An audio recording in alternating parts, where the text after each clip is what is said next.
அருமையான ஒரு lunch box recipe தட்டைப்பயிர் சாப்பாடு நம்ம கைப்பக்குவத்தில்.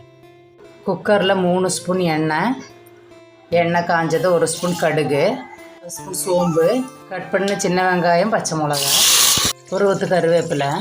வெங்காயம் நல்லா வணங்கினது கட் பண்ண 3 தக்காளி நல்லா வணங்கினது 1/2 ஸ்பூன் இஞ்சி பூண்டு பேஸ்ட்டு, பொடியை கட் பண்ணி வச்சுக்கிற 1/2 மூடி தேங்காய், 1/2 ஸ்பூன் மஞ்சள் பொடி, 1/4 ஸ்பூன் மல்லிப்பொடி, காரத்துக்கு தேவையான அளவு மிளகாப்பொடி.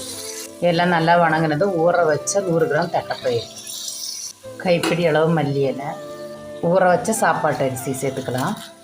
1க்கு 2ங்கிற அளவுக்கு தண்ணி, சாப்பாட்டுக்கு தேவையான அளவு கல்லுப்பு, உப்பு காரம் சரி பார்த்து மூடி போட்டு ஒரு விசில் வரட்டும்.